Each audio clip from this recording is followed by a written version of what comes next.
시청자 여러분 안녕하십니까? 용감한 토크쇼 직설 원일입니다. 김정은 위원장의 연내 서울 답방. 안 온다고 통보 온 것도 아니지만 그렇다고 온다는 징후도 없는 걸로 미뤄서 사실상 무산됐다 이런 얘기가 많이 나오고 있습니다. 미국의 대북 제재가 유지되는 한 서울 답방을 통해서 얻을 게 없다. 김정은이 이렇게 판단했다는 분석인데 정작 미국은 대북 제재 완화는커녕 오히려 북한의 2인자, 최룡해 등 3명을 인권 탄압 제재 대상에 포함시켰습니다. 결국 내년 1, 2월로 예정된 북미 2차 정상회담이 우선되게 됐다 이런 뜻입니다. 김정은을 서울로 이끌어 중재자 역할을 하려고 했던 문재인 대통령으로서는 현재로선 아쉬운 대목입니다. 이런 상황에서 미국 트럼프 대통령은 한미 방위비 분담금을 배로 올렸답니다. 1조 원 넘는 금액입니다. 더 복잡해진 북미, 남북, 한미 3차 방정식. 오늘 직설이 전문가들과 함께 쉽고 자세히 풀어보겠습니다.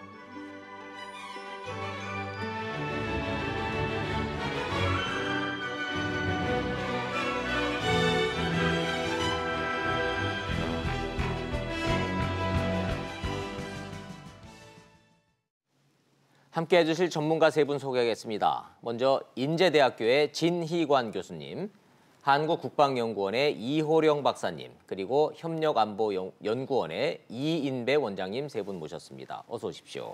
네, 안녕하세요. 김정은 서울 답방 연내엔 사실상 무산. 보도는 이렇게 나오고 있는데 그렇다면 원래대로 선북미 후 남북 회담으로 돌아간다는 얘기일까요? 청와대 영상 보시고 토론 시작하겠습니다. 애초 청와대는 김정은 위원장 답방 조건으로 경호 문제와 답방 성과, 북미 관계 3가지를 들었습니다. 이 중 경호 문제는 김 위원장이 오기만 하면 어떻게든 해결할 수 있다는 게 청와대 설명이었습니다. 결국 2번째와 3번째 조건, 즉 답방 성과와 북미 관계 문제가 답방이 어려워진 이유로 분석됩니다. 우리 측은 진전된 비핵화 조치를 원하고 북측은 그에 상응하는 과감한 경제 협력을 원하는데 이 2가지 열쇠를 모두 진 북미 관계가 풀리지 않으니 서로 주고받을 게 없다는 겁니다. 연내 답방이 사실상 어려워지자 교착 상태인 북미에 앞서 남북이 먼저 만나 대화 모멘텀을 만들어 보려 했던 청와대 최근 흐름에도 변화가 감지됩니다. 청와대 관계자는 북한이 북미 회담에서 종전선언, 남북회담으로 이어지는 방식에 맞추려는 게 아닌가 싶다고 설명했습니다. 청와대는 내년 초까지는 조금 더 기다려보겠다는 입장을 밝혔지만 북미 관계에 큰 진전이 없다면 지금으로선 연초 답방도 쉽지는 않아 보입니다. 전체적인 언론 보도만 놓고 보면 김정은 위원장의 연내 서울 답방 사실상 무산. 방금 들으신 대로 내년 연초도 매우 어려울 듯. 뭐 이렇게 좀 보도들이 나오고 있습니다. 시청자들의 기본적인 질문, 그렇다면 온다는 거냐 안 온다는 거냐 이 질문부터 yes, no 답변으로 전문가들은 어떻게 생각하고 계시는지 좀 한 바퀴 좀 여쭤보고 전제 조건부터 좀 하고선 시작을 좀 해보겠습니다. 진희관 교수님, 기본적으로 연내 답방 사실상 무산 언론 보도 동의하십니까? 아직은 좀 이르다고 보여집니다. 이르다. 예. 살아있는 카드로 여전히 보십니다. 가능성은 열려 있다 그렇게 보여집니다. 이럼에도 불구하고. 네. 어허, 예. 그 근거에 대해서는 잠시 뒤에 좀 여쭤보도록 하겠습니다. 이인배 원장님 어떻게 보세요? 저는 그 김정은 위원장이 서울을 올 만큼의 전략적 유인이 많지 않다. 그렇기 때문에 연내 답방은 어렵다. 저는 그렇게 보고 있습니다. 사실상 무산이라기보다는 무산됐다, 물 건너갔다 이렇게 표현해도 돼? 네, 올해는 어렵겠다. 올해는 어렵다, 물 건너갔다 이렇게 보시는 거고. 이호령 박사님 어떠세요? 네, 저도 전략적 계산을 따져보면은 연내에 올 가능성이 그렇게 높아 보이지는 않지만 네. 그래도 이 청와대의 어떤 입장에 있어서 오지 않는다라고 명확한 답변을 하지 않았기 때문에 네. 꺼진 불도 다시 보자라는 시각으로 그래도 계속해서 주목해 볼 필요는 있지 않을까라는 생각이 듭니다. 무산된 것처럼 보이는데 꺼진 불도 다시 보자. 네. 계속 지금 이렇게 뭐 뒤척거리시는 것 같습니다. 네. 예. 청와대 상황 뭐 워딩을 좀 가지고 좀 한번 들어볼까요? 진희관 교수님. 네. 연내 답방 쉽지 않다. 이거 청와대 고위 관계자 워딩입니다. 네. 발언. 네. 연내 답방 쉽지 않다. 서두르거나 재촉하지 않겠다. 기자들이 바빠질 일은 없을 것 같다. 이 내용만 놓고 보면 안 오는구나. 네. 뭐 이렇게 좀 해석은 가능한데요. 네. 여기 말고 뒤에 뭐 행간이 숨어 있다고 보시는 거예요? 글쎄 그 이야기보다 더 중요한 거는 남북 양 정상의 합의가 아닌가 생각이 됩니다. 이건 약속은 했죠. 예, 9월 평양 정상회담에서 서울 답방을 합의했잖아요. 네. 네, 그리고 대통령께서 서울로 돌아오는 길에 그 동대문 그 프레스센터에 들려서 특별한 일이 없으면 연내한다는 의미다라고 예. 밝혔고 그동안 특별한 일은 발견되지 않고 있습니다. 그렇다고 한다면 이건 연례하지 않다. 그러니까 청와대 고위 관계자의 이야기는 지금 현상을 설명한 것이라고 한다면 그보다 더 중대한 흐름은 남북 정상의 합의인데 북한의 특성상 최고 지도자의 합의는 그건 목숨과도 같은 거거든요. 네. 그건 일반 북한 주민들한테도 마찬가지입니다. 그렇게 예. 본다면 김정은 위원장도 그런 합의를 무시하기는 상당히 어려울 것이다. 그렇게 보여집니다. 18년 전 아버지 김정일 위원장도 돌아가신 김대중 전 대통령에게 서울 답방을 약속하지 않았었습니까? 네, 그건 그렇게 맞습니다. 그렇긴 예. 한데 지키지 못했고 그 이후에 핵 문제들이 굉장히 심각해졌죠. 그러나 이제 상황이 변한 네네 거고. 그렇습니다. 근데 지금은 북한이 도발을 중단한 지 이제 1년이 넘었단 말이에요. 예. 그러니까 어떤 그 한반도 문제가 더욱더 심각한 상황으로 가지는 않고 있다. 예, 예. 그렇다고 한다면 뭔가 이유 없이 방문하지 않는다는 것은 여러 사람의 어떤 그 신뢰를 떨어뜨리는 그런 일이 될 수 있기 때문에 아하. 그런 판단은 쉽지 않을 거라고 그렇게. 긍정적으로 말씀하시니까 그럼 이 질문은 어떨까요? 네. 지금 북한이 안 온다고 통보한 거 없죠. 네, 통보는 아직 없죠. 예. 이제 온다는 통보는 온다는 물론 통보도 없지만 없고, 그걸 네. 기다리고 있는 거고 우리 가지 않겠다라는 통보는 없다고 믿으시는 겁니까? 지금 아직 발표가 안 돼 있죠. 발표 전혀 안 돼 예, 있죠. 예, 예. 이거는 저 긍정적인 시그널로 해석을 아니 하시는 없다고 것 같습니다. 한다면은 벌써 우리가 알고 있지를 모르겠습니까? 그렇겠죠. 예. 예. 여러 가지 지금 북한 쪽에서는 안 오기 위한 명분을 더 쌓고 있을 수도 있겠다는 생각을 합니다. 예를 들자면 앞서 진 교수님 말씀하신 그 최고 존엄이 약속한 거기 때문에 쉽게 안 가겠다, 이유 없이 뭐 불편해서 안 가겠다라고 할 수는 없을 것이고 국제사회와 북한 주민도 알고 있는 상황이기 때문에 북한 주민에게도 설득 가능한 어떤 명분들을 만들어야 될 겁니다. 혹시 무슨 그런 명분이 될 만한 징후를 발견하신 건가요? 뭐 그 중에 하나가 제가 볼 때는 그저께 나오고 있는 우리 민족끼리에서 한국 내에서의 최고 존엄에 대한 체포조. 위해 체포조 문제 아. 이야기를 강하게 세게 거론을 한 바 있었거든요. 예. 그런 것들이 하게 되면은 남조선에서 준비가 안 돼 있다. 최고 존엄을 맞을 만큼 준비가 안 돼 있어서 불가피하게 갈 수 없다라고 이야기할 수 있을 것 같고요. 북한으로서는 네. 충분한 사유가 되죠. 네, 그 충분히 명분이. 되죠. 북한 주민에게는 뿐만 아니라 뭐 앞서 말씀하신 것처럼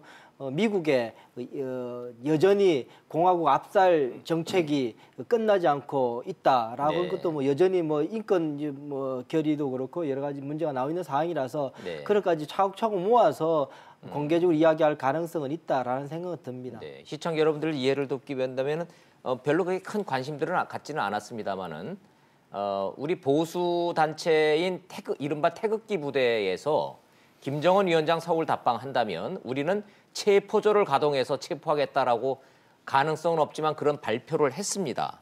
그걸 가지고 그냥 넘기질 않고 북한에서 우리 민족끼리라고 하는 대남 매체를 통해서 이건 있을 수 없는 우리 존엄에 대한 위해 협박이다라고 비난을 했는데 그냥 넘길 수도 있는 내용인데 이걸 굳이 얘기한 것이 안 오려고 핑계를 잡을 수도 있다. 이 원장님 그 해석 그겁니다. 오늘 미국발 기사 있지 않습니까?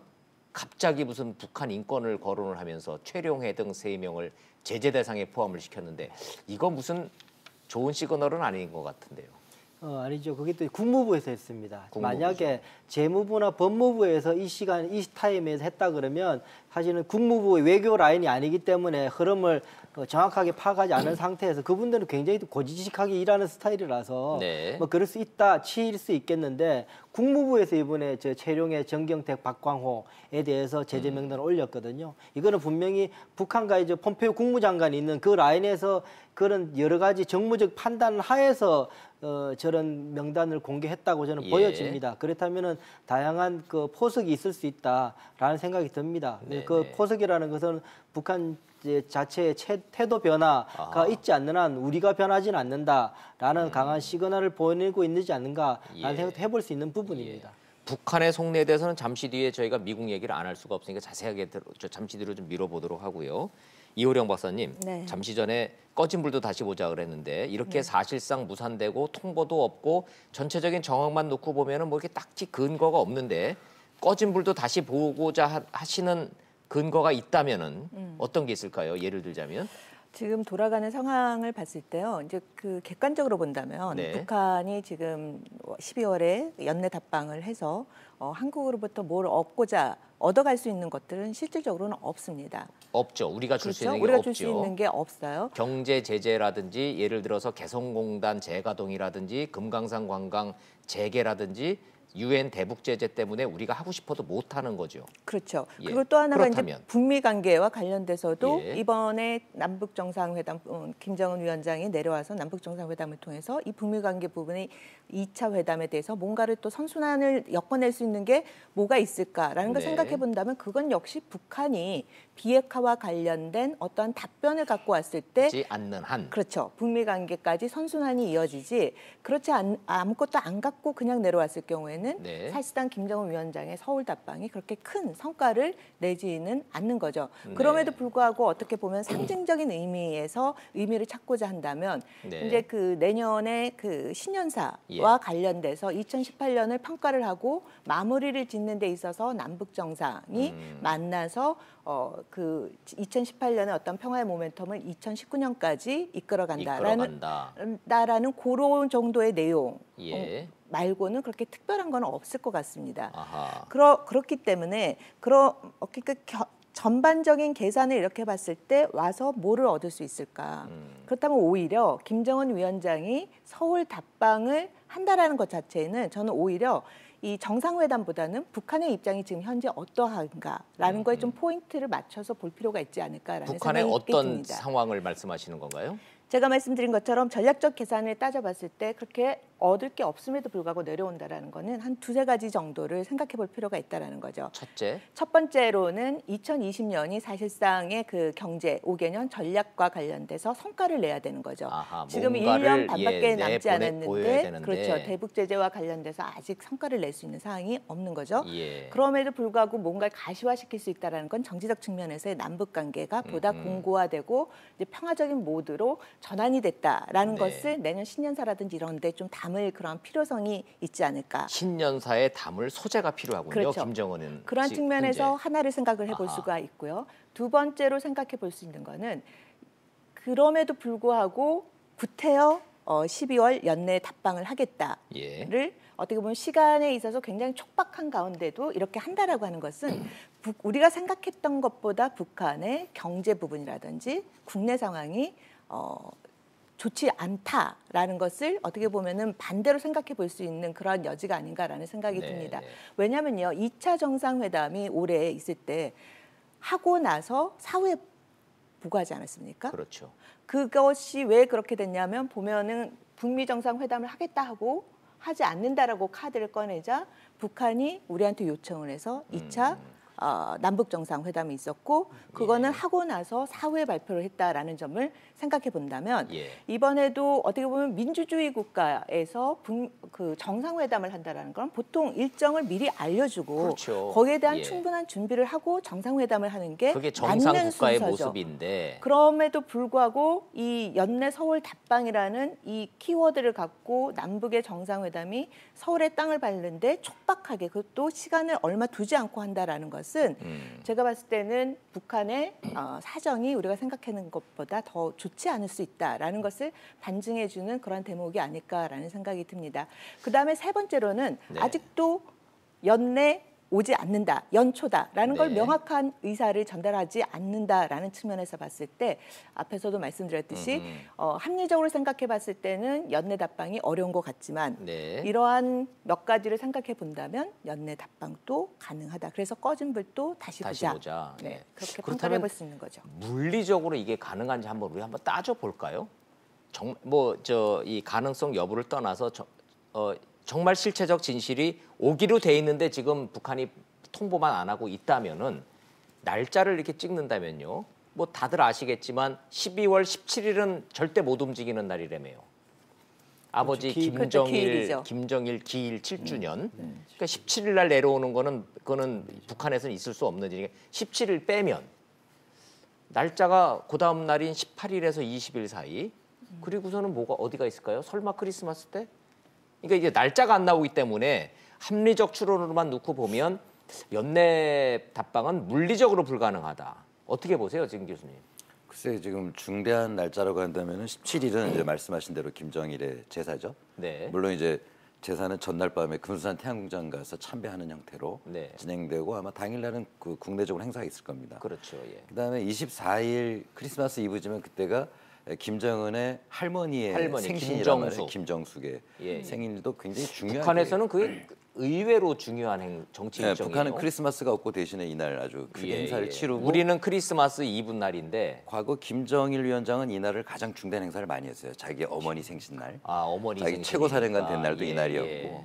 항상 이때 중대한 발표를 하고 이때 후계구도 김정은을 발표할 때도 24일을 중대한 발표를 합니다. 그럼 북한의 정서상 17일 김정일 기일 빼고 예, 그럼 24일이 껴 있으면 안 될 것 같고요. 있으면 빼고 그 전과 후로 봐야 되는데 그렇다고 본다면 과거에 우리 전망했듯 18일부터 한 20일 사이 예. 그때 아니면은 26, 7, 8 이때도 이제 사실상 뭐 불가능한 건 아니다 이렇게 불가능한 건 볼 수 아니다. 있겠죠. 그다음에 30일, 31일쯤 되면 아마 최고 영도자, 추대일 뭐 이런 것들이 또 끼어 있을 겁니다. 예. 그래서 아마 일자가 안 나오는 건 아닌데 근데 시간이 촉박한 건 사실이죠. 시간이 촉박하죠. 촉박한 건 분명히 예. 사실이다. 근데 아까 그 이호령 박사님 말씀 들으면서 상당히 저도 동감을 했는데 한 가지 더 조금 보완하면 김정은 위원장의 스타일이 뭔가 그 얻을 것이 있었을 때 움직이는 건 틀림없을 텐데 네. 그동안 북미 관계나 남북 관계에서 그 스타일을 보면은 먼저 선제적인 행동을 하고 나중에 대화를 하는 형태를 많이 보였잖아요. 예를 들면 우리 3월 달에 처음에 우리 특사가 방북했을 때도 한미연합 군사훈련에 대해서 굉장히 우리가 이걸 통과시켜야지만 정상회담이 가능한 네. 이런 문제였는데 굉장히 어려운 과제였죠. 근데 국정위원장과 국가안보실장이 올라가자마자 김정은 위원장의 반응은 바로 받아들여거든요. 그러네요. 그걸. 예. 바로 단칼에 받아들이고 바로 만찬장소로 이동할 정도로 아하. 그런 통 큰 결단을 보였고 혹시 진 교수님 김정은 위원장 직접 만나보신 건 아니신 거죠? 예, 안 만나봤고요. 예, 예. 아니 제가 왜 이 질문을 드리냐면은 예. 교수님 말씀하고 아버지 김정일과 아들 김정은을 둘 다 만나본 사람이 유일하게 박지원 의원이거든요. 박지원 의원이 교수님하고 우연히도 똑같은 말씀을 하시길래 제가 지금 좀 국정원장 서울 원장께서도 똑같이 다 그러네요. 예, 그러네요. 만나보셨는데 근데 공통적으로 아버지보다 아들 김정은이 적극적이고 능동적이라는 평가를 둘 다 하시는데 교수님이 똑같은 말씀을 하셔서 제가 네, 지난 3월 달에도 서울 원장이 엄청 준비하게 올라갔죠. 네, 그 네. 협상에 이제 임하는 자세로 엄청 준비해 갔는데 예. 바로 단칼에 오케이 해버렸기 때문에 매우 일이 쉽게 풀렸었거든요. 아하, 그러니까 예. 북미회담 이전에도 그 풍계리 북부 핵시험장을 먼저 사전에 폭파했고 그렇죠. 억류 미국인 3명도 먼저 이렇게 풀어놔주고 그리고 회담에 임한단 말이에요. 근데 그동안의 패턴을 보면은 얻을 게 있는 것들을 찾아나가기 위해서 선제적으로 뭔가 지금 해왔다. 네, 네. 그렇게 본다면 지금 상황에서는 꼭 안 한다고 보기도 상당히 어려운 측면이 있지 어렵다. 않느냐. 예. 예. 조금 저는 그 김정은 위원장이 지금 조금 딜레마에 처해 있는 상황이 아닌가 이 답방과 관련돼서 그런 예. 생각을 하게 됩니다. 그러니까는 한국에를 와서 오게 된다면은 분명히 이익이 필요한 상황입니다. 네. 아시다시피 6.12 그 싱가포르 정상회담 이후에 북한 주민들은 대단히 들떠 있었습니다. 이제 그 공화국 압살 정책이 끝나고 경제 제재도 풀리고 해서 이제 정말 잘 살게 될 수 있겠구나라는 북한 주민들이 들떠 있었는데 그러고 나서 지금 차가운 겨울이 다가오면서 아무런 변화 없고 변화가 제재는 없고. 있는 상황이 네. 이거 사실 김정은 위원장으로 대단히 곤혹스러운 상황들이 시간이 지날수록 갖는 상황이거든요. 아무리 철권 독재 정치를 하더라도 주민들한테 했던 약속을 지키지 못했을 때 있는 정치적 부담은 있다는 말씀이시네요. 김정은 위원장은 특히나 더 그렇습니다. 김일성 때는 그 북한을 만든 사람이기 때문에 실제로 그런 리더는 요구는 별로 없었습니다. 네. 그냥 아버지셨고 수령 아버지셨고 그런데 그 3대적으로 오면서부터는 김정은 위원장 같은 경우는 이제 정책적인 효과를 갖지 않으면 이 정권의 명분이 정당성이 그렇군요. 약할 수밖에 없는 그런 상황입니다. 예. 그렇게 본다면은 뭔가를 해내야 되는데 그런 상황에서 한국으로 와서 오게 되면 한국으로부터라도 어떤 거기에 뭐 상응하는 지원이든 경협이라고 지원이라고 부를 수 있는 여러 가지 조치들에 대한 큰 패키지가 필요할 텐데 네. 그걸 줄 수 없는 상황이지 않습니까? 그것을 우리 대통령이 주려 그러면 김정은 위원장으로부터 북핵에 관한 굉장히 적극적인 표현, 지금처럼 뭐 한반도 비핵화 이런 말 가지고는 그런 뜬구름 예, 추상적인 그건 거 전혀 안 말고 되고요. 시간표라든지 아주 디테일한 로드맵이라든지 구체적인 게 나와야죠. 그게 있어야지 우리 대통령도 줄 수 있는 상황이거든요. 근데 예. 그거는 김정은 위원장은 한국에게 줄 수가 없습니다. 그거는 다 미국에게 팔아야 되지 한국에게 팔 게 아니거든요. 그렇죠. 그렇게 된다면은 이익은 얻어야 되겠는데 한국에 줄 게 없는 그런 게 상황이 되기 없다. 때문에 아하. 실제로 딜레마에 있는 상황이라고 저는 봅니다. 예. 거기다가 제가 볼 때 이번에 한미 정상회담 때 사실은 우리 대통령께서는 답방에 대해서 그 미국 대통령으로부터 긍정적인 입장을 얻어내기를 되게 고대했는데 네. 역으로 사실 보면 논리적으로 보면은 트럼프 대통령으로부터 답방 아무리 많이 해도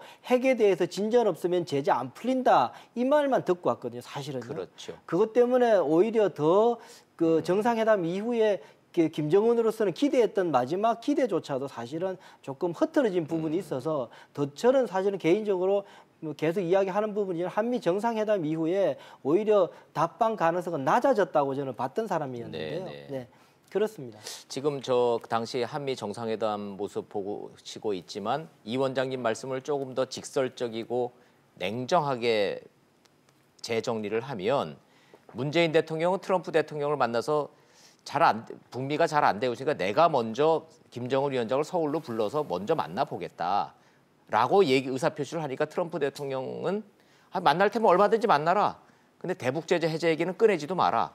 비핵화 전에는. 네. 이렇기 때문에 오히려 줄 게 없다라고 말씀이시네요. 네, 그렇게 됐다고 저는 보고 있는 우리가 북한한테도 줄 게 없다 이런 말씀이시고 그럼에도 불구하고 자꾸 꺼진 불을 다시 보자라고 하는 이호령 박사님한테는 자꾸 저희가 18일, 26일 뭐 이렇게 뒤로 이렇게 시간 물리적으로 그런 자꾸 이 날짜를 보게 되는데 네네.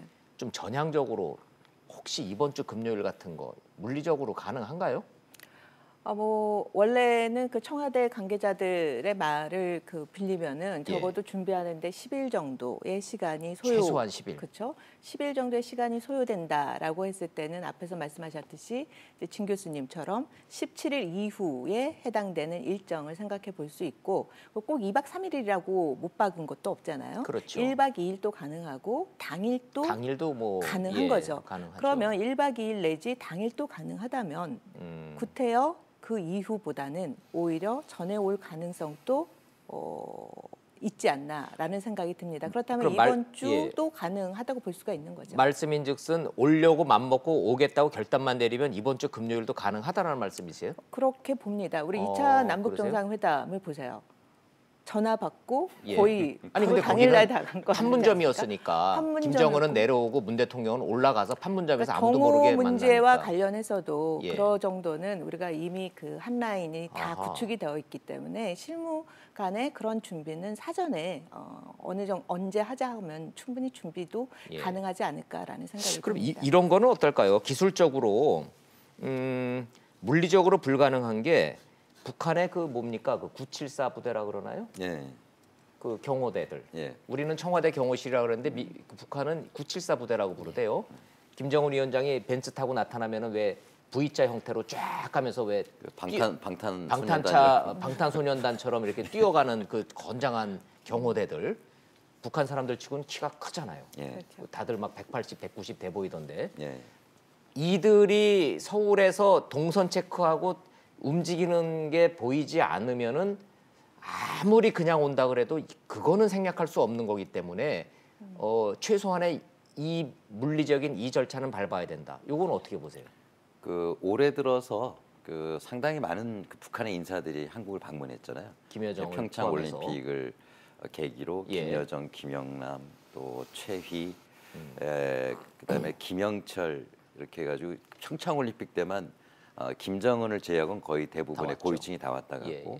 그리고 김정은의 경호 부대도 그때 왔다 갔습니다. 그 김여정 특사를 호위하기 위해서 아하, 그 부대가 같은 부대인가요? 예, 왔다 갔기 때문에 그때 이미 어느 정도 서울에 대한 파악은 됐을 것으로 저들이죠. 그렇게, 지금 김정은 위원장을 그렇습니다. 에워싸고 쭉 내려오고 있는 저 건장한 짧은 머리의 경호원들이 이미 여러 차례 서울을 왔다 네, 갔다라는 이미 말씀이세요? 왔었고요. 당시 평창올림픽을 떠올려 보시면 알겠지만 통전부장 맹경일 같은 경우는 평창올림픽 20일 동안 내내 서울에 있었거든요. 아하. 상당히 많은 시간 서울에 대해서 관찰이 이미 다 끝났고 요즘 저기 인공위성만 보더라도 지도만 보더라도 서울 시내가 이제 확연히 다 드러나고 이러기 때문에 예.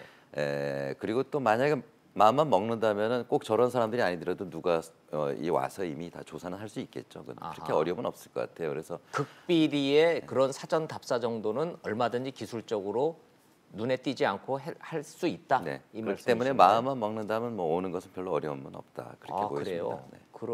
그런 분석도 가능하긴 하겠네요. 그런데 우리 청와대하고 비교해 보면 어떻습니까? 이 사전 답사 없이 이게 가능한 얘기입니까? 저도 이제 청와대에 있어보면 이렇게 합니다. 보면 사전 답사를 하게 되는 방법이 두 가지가 있는데요. 예. 두 이중의 구조라는 첫 번째는 경호팀이 아닌 실무팀이 가서 대통령의 역할을 똑같이 동선을 똑같이 합니다. 저도 그걸 해본 적이 있었는데요. 아하. 대통령이 행사 때 그 동선을 똑같이 헬기도 같이 타고 예, 똑같은 예. 택의 헬기 타고 그 장소에 내려서 그 동선을 따라가면서 시야에 가리는 것이 뭔지 불편한 장소가 앉는 자리가 불편한 게 뭔지 다 옆에서 그 행사 담당자가 모니터링을 합니다.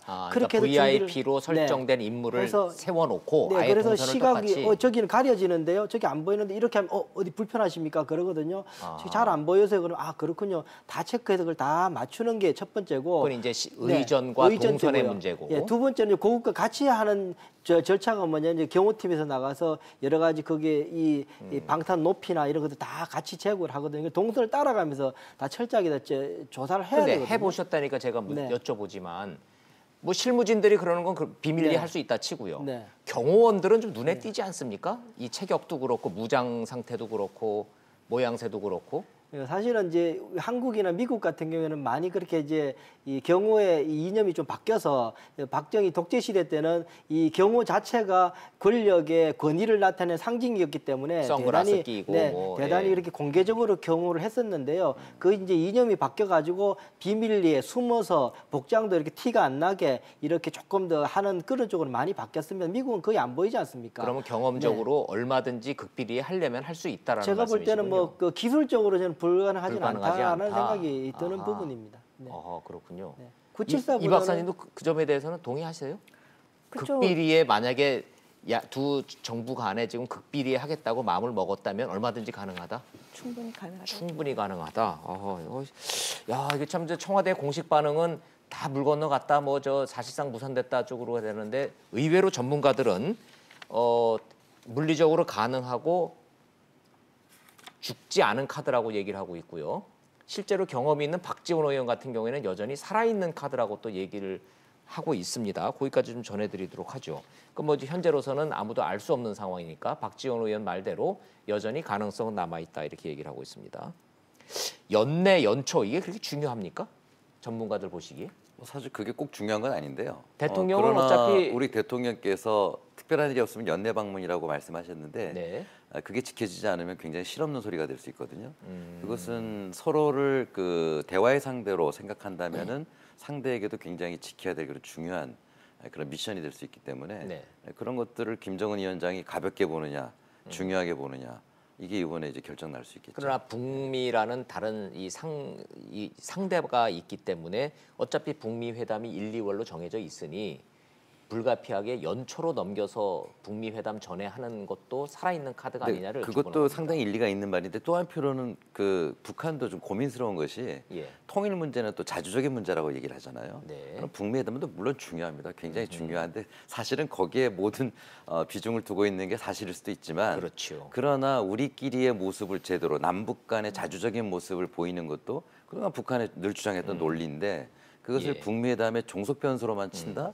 이러면 스스로 자기 논리를 부정하는 꼴이 되기 때문에 예. 그런 점에서도 북한은 고민을 할 수밖에 없지 않겠네요. 네, 더욱이 신년사를 생각해 본다면요. 예. 신년사에 보면은 이제 앞부분은 이제 북한의 뭐 경제라든지 기술 이런 교육 이런 다양한 문제를 다루고 이제 후반부가 이제 남북 관계와 국제 관계 부분을 다뤄요. 그렇죠. 그렇다면은 연말 연초를 비중을 놓고 본다면 북한 입장에서는 연초에 하는 것보다는 오히려 연내에 하는 것이 훨씬 더 이득인 거죠. 그렇겠죠. 거기에 담을 메시지가 있기 때문에.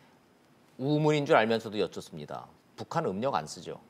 안 쓰죠. 북한이 음력 사라진 지 꽤 오래되죠. 그 개념 자체가 없죠. 그렇죠. 그러니까 이 저희는 왜 그러지 않습니까? 왜 연말 송년회 날짜 잡다가 안 잡히면 아유 음력 음력설. 송년회를 하자 그러면서 1월 중순까지 잡는 거를 왜 송년회라고 농담처럼 얘기를 하는데 그런 개념은 북한에서는 있을 수 없는 거죠. 그렇죠. 12월 31일 넘어가면 해 넘어가는 거죠. 북한은. 예. 보면 우리 남북한 간의 합의 사항 중에 시한이 정해진 것이 두 가지가 있었죠. 종전선언 연내하겠다. 맞습니다. 또 하나가 이제 김정은 답방을 연내하겠다. 예. 두 가지가 이제 시한이 정해져 있는 건데 첫 번째 그래서 우리 대통령께서 이 종전선언 문제 때문에 고군분투 하셨지 않습니까? 예. 연내 이거 성사시키려고 뭐 그러다 보니 꽤 많은 무리 수처럼 보이는 그런 스케줄들이 청와대 발로 여러 가지 이야기가 되고 싱가포르에 마지막 날에 대통령 같이 가서 뭐 삼자간에 뭐 종전선언 할 수 있다 이런 이야기까지 뭐 나올 정도로 무리했었는데 결국은 안 이루어졌고 예. 그러다 보니까 이제 나머지 또 하나 남아 있는 이 답방 문제, 연내 답방이라는 시한 때문에 굉장히 좀 부담스러운 부분이 있으셨을 것 같은데 네. 그 부분을 조금 좀 털치시는 게 아마 전략적으로 우리가 이 문제 해결을 위한 네. 정상회담이라고 한다면 그거는 조금 압박을 좀 벗어나시는 예. 것이 그것 때문에 아마 우리 국민들 어느 분이든 대통령님의 그 노고를 비난하지는 않을 거라고 저는 봅니다. 그렇죠. 그렇다면 예. 뭐 좀 전략적으로 그 부분을 좀 압박을 내려놓고 다시금 검토하시는 것이 좋겠다는 생각을 좀 해보게 됩니다. 뭐 문재인 대통령 스스로 연내냐 연초냐가 중요한 게 아니라 비핵화의 실질적인 조치가 중요하다고 말씀을 하셨기 때문에 대통령 자체가 뭐 연내를 목을 매거나 여기에 집착한다지 않는다라는 메시지는 이미 전달이 좀 됐죠. 저희들끼리만 우리 얘기만 하지 말고 뭐 북한을 좀 잘 아는 사람 얘기도 한번 좀 화면에 띄워놓고서 한번 좀 해석 좀 부탁드리도록 하겠습니다. 태영호 전 공사 같은 경우는 북한 출신이고 북한을 잘 아니까 김정은이를 잘 아는 사람이니까 이번 주 서울 방문 어렵다. 제일 먼저 시진핑하고의 사전조율 없는 걸 얘기를 좀 했어요. 무슨 의미일까요? 김정은이 서울 답방할 때 시진핑하고 먼저 조율해야 됩니까? 그렇게들 보세요. 미리 그렇게 했었죠. 미국 가기 전에 중대사가 태영호 있기 공사는 전에 왜 유독 저거를 저렇게 강조를 했죠? 어쨌든 이 중대사를 앞두고 김정은 위원장이 가장 뒷배라고 보면 아하. 중국 시진핑 그나마 이 등극 김정은 위원장이 이제 위원장이 되고 나서도 거의 6년 동안 시진핑 주석을 못 봤지 않습니까? 예. 거의 비슷한 1년 일찍 시진핑이 들어섰는데 그리고 계속 못 보고 있다가 올해 들어서 3번이나 급격하게 만나면서 양국 간의 관계가 좀 진전돼 있는 상황이고 그나마 국제사회에서 가장 든든하게 믿을 의지할 만한 부분이 예. 시진핑 중국이기 때문에 이 중대사를 앞두고 한국이든 한국에 온다는 이야기는 비핵화 문제든 여러 가지 연동돼 있기 때문에 예. 이야기할 그렇기 때문에 시진핑과 사전 조율이 있어야 될 거다고 보는 부분 저는 이 인정을 합니다. 원장님도 그런데 그것이 선결 조건이라는 데는 동의를 하시네요. 그런데 그래서 저는 이번에 리용호가 이번에 북한을 가서 외무상이거든요. 예. 외무상이 시진핑을 만난 경우가 별로 없습니다. 없죠. 거의 예, 안 급이 만나고 안 예전에 맞죠. 저도 찾아보니까는 강석주 제1부상일 예. 때 10년 전에 후진타오를 만난 적은 있었는데요. 잘 안 만나주거든요. 그 외무성 쪽에서는 국제부 당의 국제부 사람을 만나도 그렇게 외무상을 만나진 않는데 내각으로는 네네. 그렇게 만났을 때 왜 만났지? 저도 그거 보면서 혹시나 그렇죠. 이 거기에 대한 중대한 일이 시진핑으로부터의 보고도 하고 김정은 위원장의 속내를 보고도 하고 조율이 있을 수도 있겠다 싶은 생각이 드는 부분이 있어서 태공사의 저 이야기는 저는 조금 더 유해한 부분입니다. 저는 100% 동의하지 않는 부분입니다. 진 교수님 어떻게 보세요? 저 저도 분석에 아마 대해서는. 그러니까 중국의 입장을 여쭈는 겁니다. 만약에 네. 김정은이 됐든 리용호가 됐든 네. 직접적이든 간접적이든 김정은이 네. 뒷배라고 생각하는 시진핑 주석에게 예. 형님 나 서울 가서 문재인 대통령 만나는 거에 대해서 어떻게 생각하십니까? 라고 물어봤다면 예. 충분히 가능한 얘기 아닙니까? 예, 근데 어떤 지금 중국 입장에서는 어쨌든 그 북한이 비핵화를 하는 것, 예. 남북 관계가 좋아지는 것 이런 것은 한반도에서 동북아에서 미국과 일본의 영향력, 군사적인 영향력이 줄어들 수 있는 좋은 기회인데 예. 이런 것들을 나한테 얘기 안 하고 만난다. 이런 걸 가지고 시비거리를 삼을 문제는 아니라고 보여집니다. 아하. 물론 이제 태공사 예측은 과거 우리 정상회담 할 때나 북미회담 하기 전에 중국을 가서 항상 만났으니까 만났으니까. 이번에도 만나야 되는 거 아니냐는 거고 그다음에 아하, 두 개 더 그래. 얘기한 게 아까 이 원장님 말씀한 것처럼 이 리용호 외상하고 그다음에 김영남 최고민의 상임위원장이 지금 외유 중이란 말이에요. 네. 그래서 아직 어떤 결말이 나지 않은 거 아니냐 이런 얘기하고 세 번째는 우리 민족끼리의 그 태극기 부대 그 말고 지난 주만 해도 이제 환영 집회 이런 것들에 대한 보도가 있었는데 이번 주부터는 환영 집회에 대한 보도가 우리 민족끼리 안 나온다라는 거라든가 뭐 이런 몇 가지 이유를 들면서 연내 어렵다 이렇게 얘기를 한 건데 저건 뭐 한번 가능성은 있는 얘기지만 다 동의하기 좀 어려운 측면이 있는 것 같아요. 예, 태영호 공사 북한을 탈북했던 고위 외교관 출신이고 김정은을 개인적으로도 잘 파악하고 있는 인물이기 때문에 태영호 공사의 말에 대해서는 뭐 저희도 한국 언론도 좀 예의주시를 하고 있는데 그런 하여튼 의견이 분분한 말을 좀 해놨습니다. 문정인 특보 이 발언은 어떻습니까? 미국이 남북관계 너무 앞서가면 북한 설득 어렵다고 했다. 이것도 굉장히 의미심장한 말인데 이호령 박사님 저기 주목하십니까? 아니면 문정인 특보 말씀이 별로 틀린 적이 없기 때문에 언론에서는 또 주목 안 할 수가 없어서 여쭤보는데요. 일단 미국이 남북 관계랑 북미 관계에서 비핵화 문제의 속도 조절은 계속해서 요구를 해왔던 사항인 거죠. 근데 문재인 대통령이 짜증 내셨잖아요. 저걸 가지고 기자들이 한미 간에 불협화음이 있는 거 아닙니까? 그랬더니 문재인 대통령 굉장히 뭐 벌컥까지는 아니더라도 상당히 강한 어조로 한미 간에 엇박자 없다 이렇게 뭐가 말씀을 하셨는데 네네. 뒤집어 얘기하면 그게 오히려 또 있다라는 반증이 될 수도 있는 것 같고요. 그렇죠. 한미 관계에 엇박자가 없다라고 역대 대통령들은 항상 그렇게 말씀을 해왔습니다. 그렇죠. 한미 동맹 아무 문제 없었다라고 예. 하지만 실질적으로 정책을 이제 진행해가는 실무 그룹이나 이런 데서 보면은 실질적으로 항상 조정하는 문제들이 있죠. 예. 어떻게 아주 각 없는 것도 국가가 이상한 거 각 아닙니까? 목소리가 동일할 수는 없는 거죠. 그렇죠. 항상 예. 국익이 그렇죠. 다른데. 정책의 우선순위나 이런 것이 상이하기 때문에 네. 항상 조정과 조율의 관계는 있는 거죠. 그런 측면에서 남북 관계에 있어서 북미 관계 부분과 같이 조정해 가면서 진행을 해 나가고 여기서 남북 관계와 북미 관계를 조정해 간다라는 부분은 남북 관계가 많이 진행이 된다라는 건 결국에는 대북 제재 문제 풀어달라는 미국의 요구, 예. 한국이 미국한테 요구를 많이 하는 거죠. 바로 그 점에 있어서의 정책 조율과 관련해서 속도를 맞춰라라는 부분이 되는 거죠. 그럼 문정인 특보가 남북 관계가 너무 앞서가면 북한이 설득이 어렵다라고 미국이 불만을 갖고 있다라는 얘기인즉슨 대북 제재 먼저 풀자고 자꾸 우리를 압박하지 마라 이렇게 해석도 가능합니까? 전 그 점이 가장 포인트라고 봅니다. 그게 핵심이다. 네네. 아하. 자, 그러면 저 볼튼 안보보좌관 얘기도 이 2차 북미 회담 하기는 할 건데 성과 없이 경제 제재 해제 안 하겠다는 얘기일 수도 있고 어떻게 해석합니까? 이 원장님은?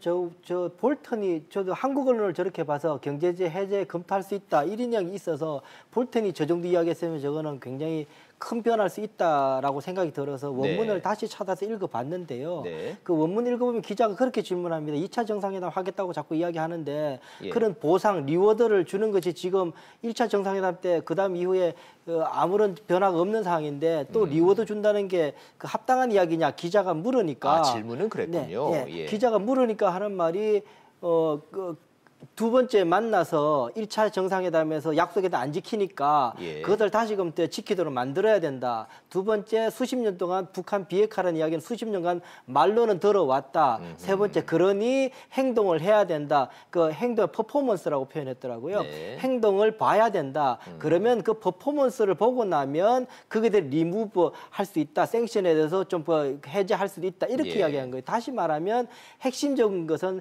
행동해야 된다. 예. 북한 핵 포기에 대한 행동이 있지 않으면 해제 안 한다. 예. 이렇게 해석하는 게 맞지. 이걸 마치 이렇게 경제 제재 해제 검토할 수 있다라고 예. 해석하는 거는 저도 원문을 볼 때는 조금 안 맞는다는 생각이 듭니다. 한국의 언론 입장에서는 초강경파의 선두인 볼턴 입에서 경제 제재 해제라는 단어가 담겼다라는 것 자체에 방점을 찍어서 저렇게 보도를 했는데 네. 전체적인 맥락을 보면은 사실은 하나만 한 소리 같기도 해요. 비핵화 없이는 비핵화 성과 있으면은 경제 제재 해제해 준다는 얘기는 수없이 했던 얘기이기 때문에 근데 비핵화 성과 없이 해제해 줄 수는 없는 거거든요. 그렇죠. 예. 네, 근데 어쨌든 늘 강경 입장을 대변했던 볼튼 입장에서 네. 생크션에 대해서 제재에 대해서 완화 또는 해제할 수 있다라고 얘기 나온 거는 그건 부정적인 건 아니라고 그거 보십니다. 자체는 또 네. 유의미한다고 네. 보시네요. 그리고 분명히 북한이 뭔가 얻어가기 위해서는 퍼포먼스는 분명히 있어야 될 것이고 예. 그게 무엇일지는 앞으로 두고 봐야 되겠습니다만 예. 그러나 어쨌든 그동안에 우리 한미 정상 간의 만남에서는 북한의 아주 뚜렷한 비핵화가 없이는 제재는 계속 유지된다라는 그러한 그 원칙적인 입장을 얘기했다면 볼트는 그렇지 않는 해제 가능성에 대한 원칙을 또 얘기한 네, 거기 네. 때문에 어허. 저건 나름의 의미는 분명히 있는 것이다. 그렇게 예, 보여집니다. 예. 북한 제재 해제. 문재인 대통령이 그렇게 말씀하시고 그렇게 부탁하면은 좀 조금 뭐 이렇게 하는 시늉이라도 해줄 법도 한데 미국 얘기 나온 김에 미국 얘기 좀 가보죠. 미국의 입장과 미국의 태도와 미국의 향후 어떻게 움직일 거에 대해서는 얘기를 안 하고는 이 얘기에 대한 결론이 나올 수 없기 때문에 이호령 박사님. 네. 자, 이 와중에 터져 나온 북한 인권 탄압 제재 대상. 북한이 제일 싫어하는 게 인권 얘기인데. 그렇죠. 딴 거는 다 그냥 그런가 보래도 이거 얘기만 인권 얘기만 나오면은 막 팔팔 뛰고 난리가 나는 게 이게 북한의 네. 인권인데. 네. 그것도 콕 찍어가지고 저 김여정, 정명수, 최룡해 이래서 제재 대상 딱 이래 버리면 저게 실효는 있습니까? 실효적 측면에서 봤을 때는 없죠. 없죠. 왜냐하면 왜냐하면 저기 북미 간에 찍히면은 뭐 미국하고 뭐 그렇죠. 은행 거래 못 하고 이런 건데 어차피 그렇죠. 거래 안 하는 사람들인데. 네, 거래를 안 하기 때문에 그래서 오히려 상징적인 의미가 큰 거고요. 근데 하필 이 시점에 저런 걸 내놓는 게 뭔가 메시지가 있는 겁니까, 미국은? 보니까 올 하반기부터 북한 인권 문제에 대한 이야기가 국무부에서 이제 계속해서 나오기 시작을 시작했죠. 했었죠. 그리고 실질적으로 2016년에 이제 대북 제재 강화 법안이 만들어지면서 그 국무부가 의회에 6개월마다 북한 인권 상황에 대해서 보고를 하게끔 되어 그렇죠. 있어요. 예. 그러한 측면에서 이번 거도 이제 6개월에 해당되는 어떻게 보면 지난 한 1년 2개월 동안 의회 보고를 하지 않았어요. 대북 그 인권 문제에 대해서 보고를 하고 있지 않다가 요번에 건 1년 2개월 만에 원래 예. 6개월마다 해야 되는 것을 그 인권 상황에 대해서 이 사람들이 북한 인권 문제와 관련돼서 어떻게 보면은 그 감독이라든지 어떻게 보면 그런 것들을 조장하는데 책임이 있다 예. 해서 세 사람을 거론을 한 거죠. 그 2016년에 이 북한 인권법이 미국에서 통과가 됩니다. 그 네. 말씀 무슨 말이냐면 민주당 정권 때 됐다는 이야기거든요. 네. 사실은 그 미국의 민주당 정부는 사실 그 북한 인권을 굉장히 중시합니다. 예. 공화당 정부가 이 안보 문제를 더욱더 그 강하게 그 초점을 맞춘다 그러면은 민주당 정부는 인권 그 문제를 굉장히 그 예. 무게 중심을 많이 둡니다. 핵에 대해서는 오히려 우리한테는 불편하지만 북한의 비확산, 핵 예. 비확산 쪽에 무게를 두면서 오히려 북한 인권을 그냥 강하게 압박하는 측면이 있는 것이 민주당 정부였고 예. 이 공화당 정부는 인권보다는 당장의 북한 핵 위협으로부터의 그걸 없애는 것, 그 제거 그걸 굉장히 압박을 했던 상황인데 2016년에 이 북한 인권법이 통과되고 그 민주당 하원이 지금 하원이 이제 민주당이 장악하면서 저 힘은 더 앞으로도 계속 강화될 가능성이 높다고 봐야 될 겁니다. 그렇죠.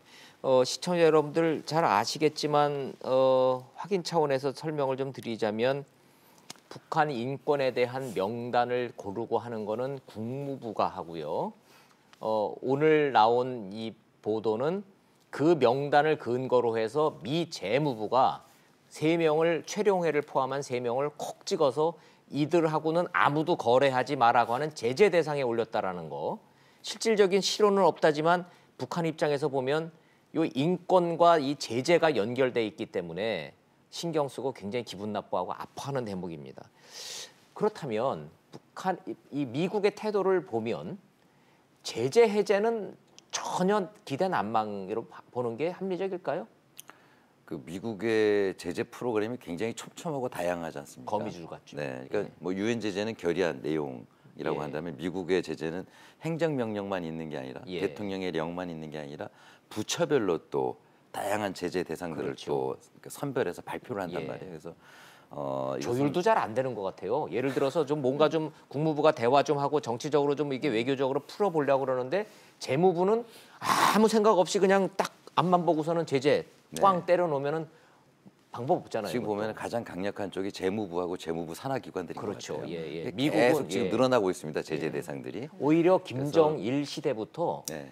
북한이 두려워하는 거는 미 국방부가 아니라 미 재무부란 얘기가 나올 정도였었으니까요. 네, 그렇게 그런 말도 과언이 아닐 그렇죠. 정도인데. 예, 그게 무서운 그래서 거니까. 지금 네. 사실 분명히 이건 의미는 강력하지만 이게 어제 오늘의 일은 아니다라는 생각이 듭니다. 그래서 북한 입장에서는 불편하죠. 사실 최룡해라는 사람은 실질적인 이인자나 마찬가지라고 그렇죠. 할 수 예. 있는데 메시지는 분명히 있다고 보시는 거네요. 네, 뭐 서로 그 관계는 별로 이렇게 뭐 좋은 관계로 갈 수 있는 그런 상황은 아닌 것 같아요. 예. 그 재무부에 10년 정도밖에 안 됐을 겁니다. 그 재무부 산하에 그 해외 자산 통제국이 생긴 예. 게 처음부터 있었던 게 아니고요. 그렇죠. 10년 정도밖에 안 됐을 겁니다. 예, 그 예. 생길 때 한국의 학자들도 이게 뭐지 그러고 있었던데 이게 알고 보니까 전 세계 자산을 통계하면 촘촘하게 밥 먹고 하는 일이 그것밖에 아닌 그렇죠. 사람들이 앉아가지고 예. 계속 금융 자산 예. 그 들여다보고 하는 예. 조직이라서 이제 그 조직이 매일매일 업데이트하고 예. 그걸 이제 계속 이제 바라보고 있는 감시하고 있는 그런 조직이라서 뭐 저승사자라고 불리는 그런 조직들이죠. 우리 외교관들한테 물어보면 그 사람들은 웃음기가 없다는 거 아니에요. 그 미국인들 특유의 그냥 생글생글 웃으면서 하는 그 상냥함이 없고 항상 얼굴이 굳어 있기 때문에 아주 만나기 거북스러워하는 분들이 의외로 미 재무부 사람들이라는 얘기는 외교관들이 많이들 합니다. 근데 이제 자, 다만 이제 차이점은 뭐냐면 그 예를 들면은 법으로 정해져 있는 예. 인권법이라든가 제재법이라든가 이런 경우는 해제를 하는 과정이 되게 복잡해지잖아요. 그렇죠. 하원 상원을 다 통과해야 그렇죠. 된다든가. 그러나 대통령의 행정명령도 그렇고 재무부는 그냥 정부 시행령으로, 부처에 이건 예. 거의 시행령에 가까운 거기 때문에 아. 아무리 복잡하더라도 해결하려고만 마음 먹으면 빠른 시기 안에 해제가 가능한 그런 내용들이다. 백악관 말은 그렇게 또 볼수 있겠죠. 듣는단 말씀. 예. 그게 사실은 이 상원을 통과하는 법이 대통령이 서명을 하고 나면 그 서명에 있어서 60일 안에 아니면 80일, 예, 예. 90일 안에, 180일 안에 대통령이 이에 대한 합당한 조치를 명령하라라고 예. 해서 행정명령을 하는 거기 예. 때문에 그냥 대통령이 물론 자율권 대통령의 권한으로서 그렇게 그 행정명령을 하는 경우도 있지만 지금 북한에 관련돼서는 거의 90%가 트럼프 대통령이 이 상원에서 올라오는 법들에 대해서 그걸 따라서 90일 내에 예. 이렇게 보고를 받고 서명을 하는 조치라서 법과 전혀 다르지는 않습니다. 예, 아니 그 기술적인 부분은 이제 전문가들 영역이니까 전문가들의 영역까지 일반 시청자들이 지금 다 따라오시기는 좀 무리가 될 거고요. 시청자들의 관심사, 우리 국민들의 관심사는 아니 북미 정상회담 한다며 1월, 2월 중에 또 만난다며 왜 지금 나오는 뉴스들은 왜 다 자꾸 이렇게 부정적인 뉴스만 나오? 예를 들자면. 혹시 국방연구원에 계시니까 좀 여쭙겠습니다. CNN 보도를 보면 새로운 무슨 장거리 미사일 기지가 뭐 확장됐다, 개편됐다, 뭐 이런 보도들 나오는 거 보면 재무부에서는 저렇게 제재 대상 보도가 나오고 CNN에서는 미사일 기지 뭐 새로 뭐 영절이 뭐 얘기가 나오고 그러면 정상회담은 한다면서 왜 자꾸 이런 뉴스는 나오지? 도대체 미국은 정상회담을 할 생각이 있는 건가 없는 건가? 이 의문점입니다. 여기에 대해서는 전문가들 의견 좀 여쭤봐야 되겠습니다. 어떻게 보세요? 일단 있는 현실을 그대로 알려주는 것 같아요. 미국 입장에서는. 아하. 지금 북미 관계에 대해서 비핵화에 대한 약속은 했지만 예. 아직 약속은 했지 뭐든지 뭔가가 이행은 되어 있지 않잖아요. 네. 그래서 오늘 뭐 미 의원 중에 한 명도 모든 게 이야기는 되어 있는데 다 그 페이퍼 상에만 있지 테이블에 나와서 실질적으로 협상이 되는 내용은 하나도 없다라는 거죠. 그러한 측면에서 비핵화 약속했지만 너희들 위성을 통해서 들여다보니까 모든 것이 다 계속해서 진행이 되고 있네라는 네. 시그널을 북한한테 명확히 이야기를 해주는 거죠. 예. 그다음에 인권 문제와 관련해서도 인권 문제는 물론 비핵화 부분에 포함되어 있지는 않지만 네. 북한이 어떻게 보면 정상 국가를 가는 데 있어서의 완전한 비핵화를 한다라고 했을 때 정말 그 약속을 잘 준수하고 있는가라는 거에 있어서는 항상 그 기본 바탕에는 정상 국가라는 게 있는 거죠. 국제사회 그렇죠. 규범과 모든 것을 준수할 수 있는 그런 정상 국가가 돼야 된다. 국제 규범을 지켜라. 그렇죠. 그렇기 위해서는 인권 부분에 있어서도 정말 국제사회의 그런 규범과 인권에 대한 그런 시각을 보편적인 시각을 북한이 잘 준수하고 있느냐. 그 부분에 관련돼서 시그널을 계속 보이고 있는 거죠. 아니 그래서 제가 그 질문을 드리는데 북한 인권 얘기를 거론하기 시작하면 북한이 도대체가 국제 규범을 맞출 수 없는 거 아닙니까? 아니 권력을 3대 세습을 해서 여기까지 왔는데 인권을 지켜라?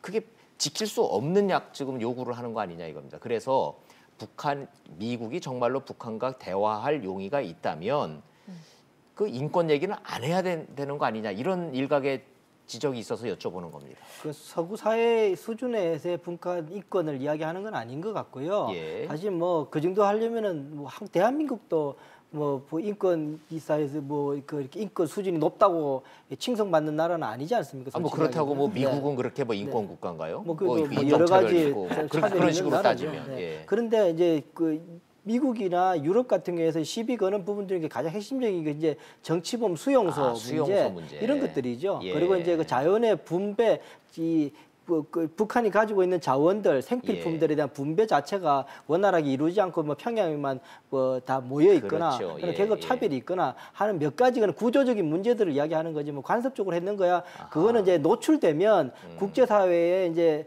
국제 기본에 이제 노출되면 조금씩 변하거든요. 우리가 말하는 그냥 통상적인 인권과 미국이 제기하고 있는 이 인권이 조금 개념이 좀 다르긴 하군요. 네. 박사님 뭐 저 설명을 들어보니 하여튼 좀 그렇습니다. 자, 그렇다면 북미 간의 지금 실무 접촉은 어떻게 진행되고 있다고 평가를 하십니까? 예를 들자면 판문점에서 앤드류 김과 북한 측 인사가 만났대더라. 저희는 거기까지는 좀 보도가 나오고 있는데 네. 도대체 무슨 얘기를 한 건지 누구를 만난 건지 이게 지금 실무 협상이 되는 건지 안 되는 건지 확인이 전혀 안 되고 있습니다. 네, 최근에 지금 어떻게 되는지 알기가 어려운데 예. 일단 지난 10월 초에 폼페이오 국무장관이 4번째 평양 방문해서 김정은 위원장 만났잖아요. 네. 굉장히 반갑게 서로 한 20여 초간 대화를 나누고 반가워하기는 네. 했는데 뭐 알맹이는 예. 별로 없었잖아요. 그리고 또. 김정은 위원장이 그 북한 언론에서 보도된 내용에 따르면 트럼프 대통령이 정상회담의 약속을 잘 이행해 주기 때문에 매우 감사하게 생각한다.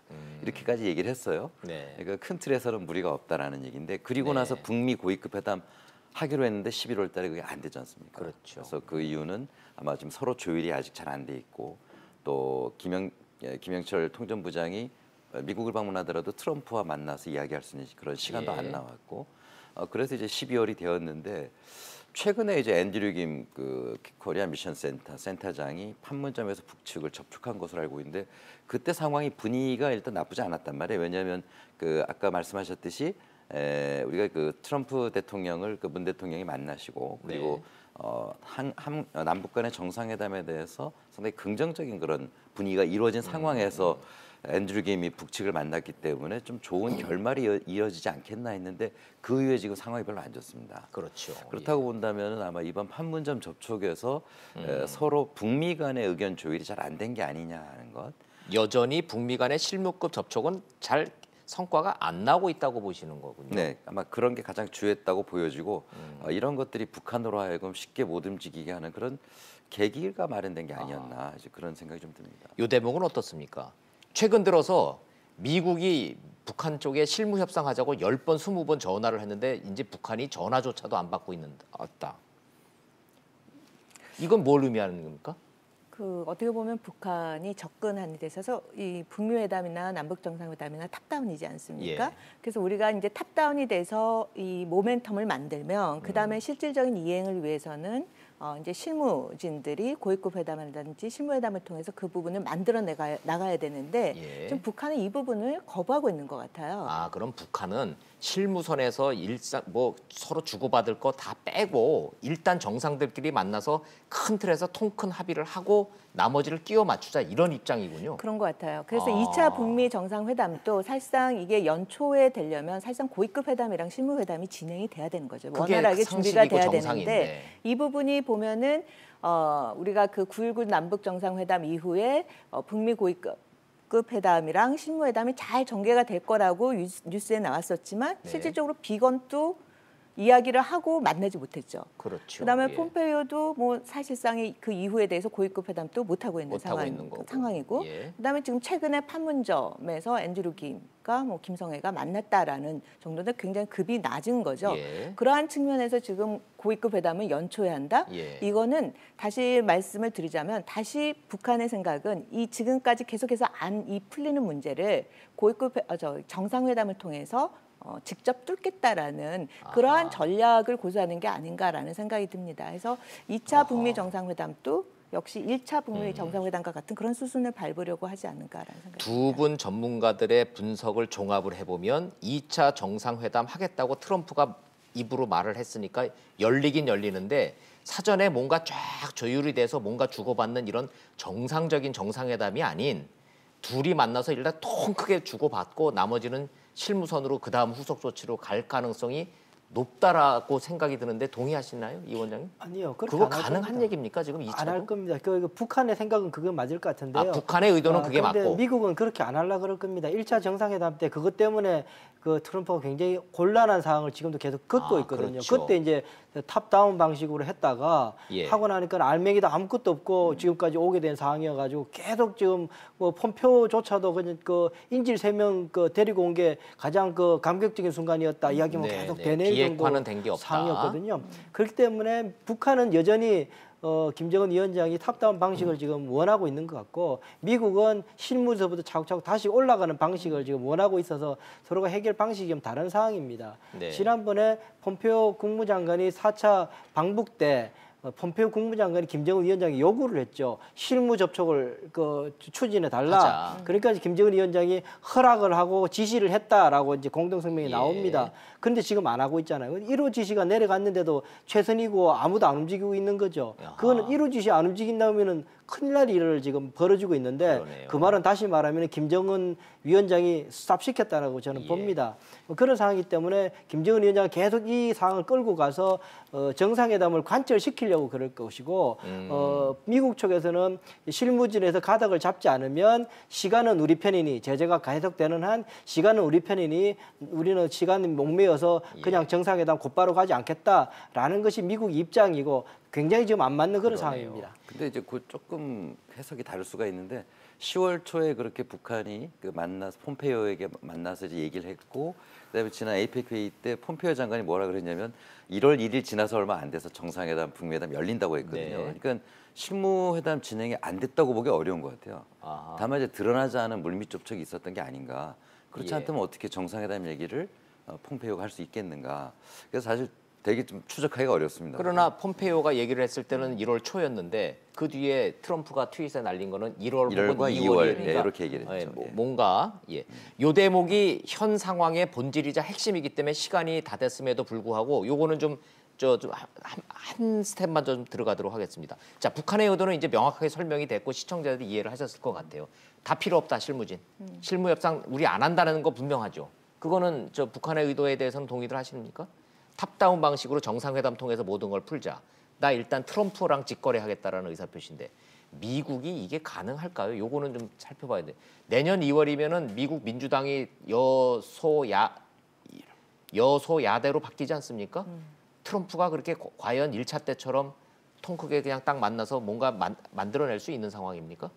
미국 입장에서 봤을 때는 불가능하죠. 아, 미국은 불가능하다. 네, 앞에서 말씀드렸듯이 그거는 북한의 생각인 거고 북한의 북한은 생각이고. 뭐든지 트럼프 대통령 이 한 사람에게만 집중하면 뭔가 큰 거를 얻어낼 수 있다라는 그 기대감이 아직도 있는 것 같아요. 네. 그러나 고위급 회담이나 실무회담을 통하면은 굉장히 이제 원칙적인 이야기가 들어가는 그렇죠. 거죠. 예. 그러한 측면에 대해서 그 부분을 올려봤자 김정은 위원장 기회는 안 들어오는 거죠. 그러나 이제 내년 2월에 진짜 1, 2월에 그런 상황이 들어간다면 앞에서도 말씀해 주셨듯이 북미 회담에 있어서 실질적인 성과를 내기는 굉장히 어렵다. 결국에는 북한이 리스트를 갖고 나오는 수밖에 없다. 나오는 수밖에 네. 없다.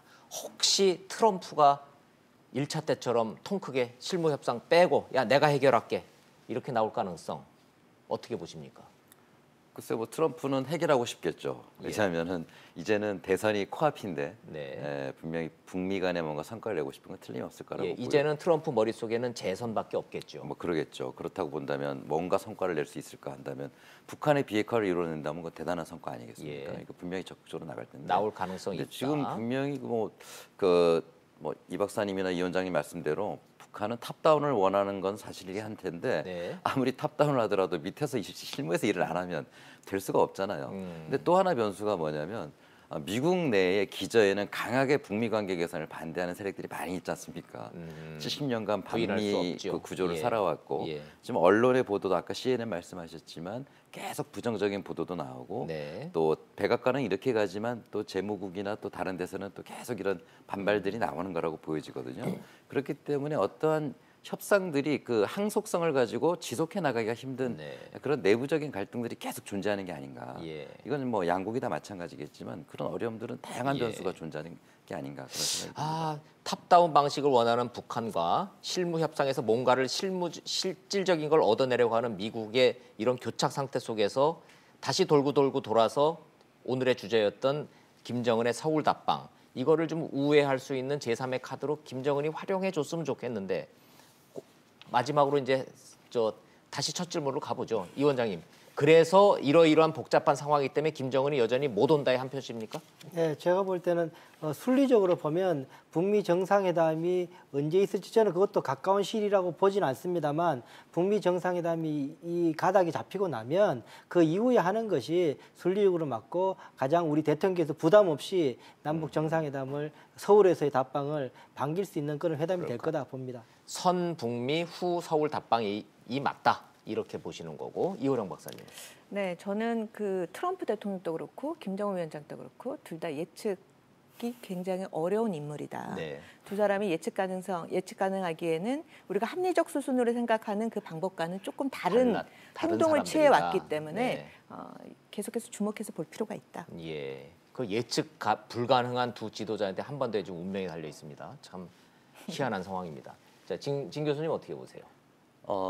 북미회담이 잘 되기 위해서라도 남북 정상회담이 잘 열리는 것이 그것이 문제를 풀어가는 지름길이 될 수가 있거든요. 선 답방이 네, 분명히 모멘텀이 될 수가 될 있다. 텐데. 네, 그리고 만나는 아하. 것 자체가 상호 신뢰를 회복하는 매우 중요한 그런 행위이기 때문에 네. 이것을 어떤 합의를 떠나서도 굉장히 중요하지 않느냐. 그래서 예. 답방이 이루어지는 게 매우 바람직하다. 그렇게 바람직하다. 그러나 성사 여부는 모르겠다.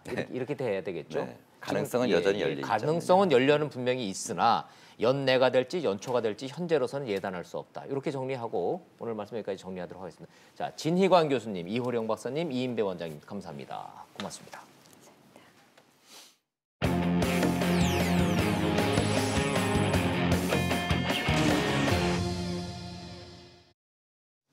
말도 많고 탈도 많았던 이재명 경기지사 부부에 대한 검찰의 입장이 나왔습니다. 이재명 지사는 기소하고 부인 김혜경 씨는 불구속 기소하는 쪽으로 가닥이 잡혔답니다. 자, 뉴스 보시고 이슈 따라잡기로 다시 돌아오겠습니다. 이재명 경기도지사가 친형을 강제 입원시키기 위해 공무원들을 동원하고 이를 따르지 않은 공무원은 인사조치하는 등 시장 권한을 남용했다는 직권남용 혐의에 대해 검찰이 재판에 넘기기로 결론 내린 것으로 전해졌습니다. 이 지사는 정신보건법에서 정한 적법한 검토 절차였고 인사조치 역시 정기인사 차원이었다는 입장이지만 검찰은 이 지사의 행위가 시장의 정당한 업무가 아니었고 인사조치 역시 부당한 목적하에 이뤄진 걸로 판단하고 있습니다. 검찰은 또 이 지사에 대해 경찰이 기소 의견으로 넘긴 선거법 위반 사건들도 기소할 방침입니다. 검찰은 그러나 이 지사의 부인 김혜경 씨의 선거법 위반 사건과 명예훼손 혐의에 대해선 기소하지 않을 방침인 것으로 전해졌습니다. 해경군 김 씨로 불리는 트위터 계정의 실제 주인이 김 씨가 맞는지, 김 씨가 문제가 되는 트윗글을 올린 게 맞는지 입증할 직접적인 증거들이 충분하지 않다는 판단에 섭니다. 검찰은 오늘 수사 결과를 발표할 예정입니다. 이슈 따라잡기 최진봉 교수님 나오셨습니다. 어서 오십시오. 안녕하세요. 안녕하세요. 네, 바로 좀 들어가 보죠. 예. 검찰의 이 결론은 뭘 의미합니까? 이재명 지사는 기소하겠다, 그렇죠. 재판으로 넘기겠다는 얘기고요. 그렇죠. 예. 해경공 김 씨는 그러면 뭐 잘못이 없다는 거예요? 무혐의입니까? 잘못이 없다기보다 이렇게 표현하는 게 맞을 것 같아요. 그러니까 이 직접적 증거가 부족하다. 해경군 김 씨가 정의를 위하여 또는 뭐 김혜경 씨가 해경군 김 씨라는 트위터 계정의 주인이라고 하는 예. 직접적 증거가 부족해서 기소하기 어렵다. 공소 사실을 유지하기 어렵다. 이렇게 얘기한 거죠. 그러니까 거기 적힌 글들은 다 부적절하고 네, 이 맞죠. 죄가 되는 글인데 네. 김혜경 씨가 이거의 주인이고 이거를 썼다라는 직접적 증거가 부족하다는 거예요. 그러니까 증거 공소를 부족, 유지하기 어렵다. 예, 증거 불충분 불기소네요. 그렇죠. 한마디로. 예, 그렇게 얘기하는 게 맞을 것 같습니다. 아하. 자, 제일 궁금한 거. 예. 김혜경 씨가 불구속 기소가 되면은 불기소가 되면은 예. 해경군 김씨 논란 그렇게 시끄러웠지만 그건 없었던 일이 되는 거고. 그렇게 이재명 될지 모르겠어요. 이재명 지사의 이 지사직하고는 아무 상관없는 문제가 그렇죠. 되는 거죠. 네, 그건 전혀 상관없었어요. 원래 김희영 씨가 만약에 되더라도 지사직 유지에는 전혀 문제가 없었어요. 물론 네. 도덕적, 윤리적, 정치적으로 타격은 크죠. 예. 만약에 김희영 씨가 올렸다고 하는 게 법정에서 뭐 완전히 그게 확정이 돼버리면 그건 정말 폐륜적인 글들이었잖아요. 네. 그리고 이제 문재인 그건 대통령 정치적 타격이고. 그렇죠. 정치적 타격. 윤리적으로도 예. 세월호 관련된 뭐 가족들 관련된 물 이런 걸 보면 윤리적 도덕적으로도 비난을 받을 그러나 수밖에 그렇다고 없었죠. 남편인 이재명 지사가 지사의 지사직을 그건 뗄 전혀 이유 관계는 없었어요. 관계가 없는 예, 건데. 법적으로 전혀 자, 문제가 그럼 없었죠. 본질적으로 예. 이재명 지사는 지금 기소한다는 거잖아요. 기소한다는 검찰이. 거죠. 예. 이건 어떻게 될 것 같습니까? 그 세 가지인데요. 예. 그러니까 경찰이 기소 의견으로 송치한 거 세 가지인데 예, 그거 좀 하도 복잡해서 예, 예. 좀 쉽게 좀 설명 좀 예, 부탁드릴게요. 첫 번째는 뭐냐면 네. 형 이재선 씨를 강제 입원시키면서 직권을 남용했다.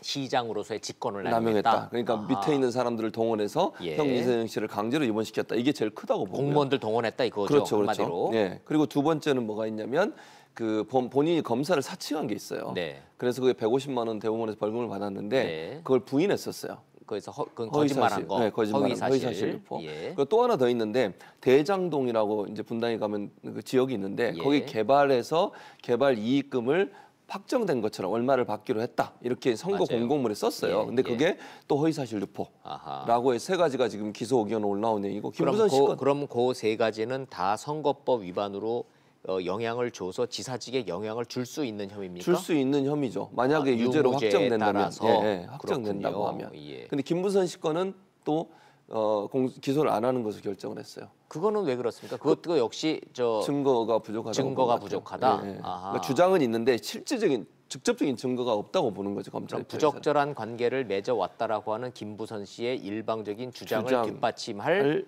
결정적인 증거가 없다. 예, 그게 뭐 문제인 거죠. 사진이라든지 예, 예, 그렇죠. 목격자라든지 이런 게 예, 없다. 예. 그럼 김부선 씨만 그러면 우스운 사람 돼버린 거네요. 지금 상황은 그렇게 된 거죠. 경찰에서. 왜냐하면 김부선 씨가 그 증거를 제시를 했어야 되는데 예. 뭐 언론 기사나 본인의 주장 이런 얘기만 주로 얘기를 했고 직접적인 뭐 영수증이라든지 아니면 사진이라든지 네. 이런 것들을 제시를 못하는 바람에 네. 검찰 입장에서 증거가 없는데 기소하기가 어렵잖아요. 그렇군요. 그런 상황이 돼버린 거죠. 아하. 어찌됐든 정치적으로는 이재명 지사가 지사직 자체에 대해서 어떻게 될 건가는 재판 여부에 두고 봐야 따라서는 될 두고 봐야 될 상황이다. 이 세 가지 이렇게까지 정리를 해드리면은 이제 시청자 여러분들이 이해가 되실 것 같아요. 그렇습니다. 자, 김부선 씨 문제, 부인 문제는 끝났죠 이제. 이제 끝난 기소를 거다 안 하는 이거예요. 거니까. 예, 기소를 안 하는 거니까 시끄럽기만 했어요. 예, 그랬다고 볼 수 있죠. 알겠습니다. 국회로 한번 가보죠. 예. 국회에서 지금 아이고 손학규 대표님 저 7순 넘으셔서 건강 그러니까요. 괜찮으세요? 그 오늘 건강이 안 6일째죠? 좋아요. 예, 6일째죠. 근데 건강이 안 좋다고 지금 그 주변에 있는 의료진들도 예. 이제 건강이 안 좋은 걸로 여러 가지 부정맥이나 이런 평소에 이제 나이가 많으시니까 7순 넘으신 분이 6일씩 단식하고 단식하기 그러면 힘들죠. 네, 맞습니다. 예. 그래서 그런 부분 때문에 가능한 이제 풀어달라고 요청을 하고 있는데 예. 이제 손학규 대표는 지금 뭐 미동도 안 하고 있습니다. 뭐 끝까지 죽을 때까지 하겠다 이렇게 좀 얘기를 하고 계셔서 네. 상당히 좀 정치적으로 어려운 국면으로 지금 접어들고 있죠. 민주당에서 그렇게 풀 카드가 없습니까? 현재로서는 그러니까 민주당 이해찬 이제 대표가 찾아갔었어요. 어제. 예. 찾아가서 얘기를 하면서 단식 풀면은 정개특위에서 이거 논의해보자. 그러니까 정개특위에서 논의하자는 것이고 네. 이제 손 대표는 뭐라고 얘기하냐면 정개특위 가기 전에 약속부터 하라는 거예요. 약속해라. 비례 정개특위 지금 가동 중 아니에요? 가동 중이에요. 어허. 근데 이제 그 정개특위에서 지지부진 시간 제대로 끌 거라고 보는군요. 그렇게 손학규 보는 대표와 이정미 대표는 그런 게 보는 것이고 또 이제 현재 민주당이 그러니까 공식 아는 사실 권역별 연동형 비례대표제거든요. 그렇죠. 그리고 이제 지금 손학규 대표가 주장하는 건 연동형 권역별을 빼고 연동형 전국 비례대표. 단위로. 그렇죠. 전국 예. 단위로 하자. 이게 완전히 지금 태평양 얘기, 대서양 얘기 다른 얘기 하고 있는 거예요.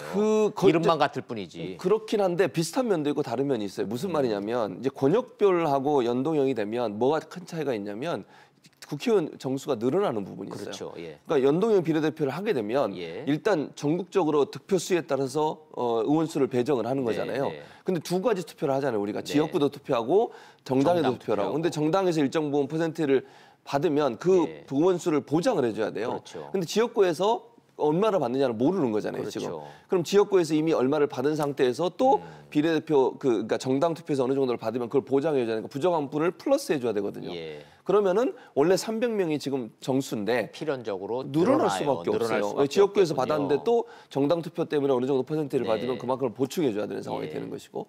그다음에 지역구에서는 하나도 못 얻었는데 예를 들면 정당 투표에서 어느 정도 얻으면 그 숫자도 보장해 줘야 되잖아요. 네. 근데 권역별 비례대표제는 권역을 6개 권역으로 나누자는 거예요. 네. 예컨대 충청권, 뭐 호남권. 결론적으로 말하면 300명 정원 정원 유지가 내에서. 가능한 거잖아요. 그렇죠. 거기서는 권역별로 하면 예. 비례대표로 그러니까 예를 들면 정당 투표가 되더라도 지역구에서 이미 그 퍼센테이지를 채우잖아요. 네. 그럼 비례대표 한 명도 안 주는 거예요. 예. 그러니까 이렇게 되면 권역별 비례대표는 현재 300명을 유지하는 가운데 하는 것이고 네. 그리고 이제 연동형 비례대표는 그걸 넘어서서 그냥 숫자가 늘어날 수도 있는 거예요. 30명에서 60명 정도. 결론부터 여쭤보자면 국민들 입장에서는 거대 여당들은 300명 정원 내에서 내에서 하더라도 하자라는 거고 그렇죠. 그렇게 얘기하는 군소 정당들은 늘려서라도. 숫자가 늘리더라도 비례성을 더 강화하자라는 요구가 그렇죠. 맞서고 있는데 예, 그렇죠. 여기에 대한 절충점은 현재로서는 없군요. 현재는 없는 거죠. 예, 예. 아하, 그게 좀 민주당이 이 문제인 거죠. 부분을 좀 뭔가를 확 내려놔서 우리가 그냥 한 2, 30석 포기할게 이렇게 할 수도 없겠죠, 현실적으로? 그렇게 하기 어려워요. 어렵겠죠. 예, 예, 제가 볼 때 어렵고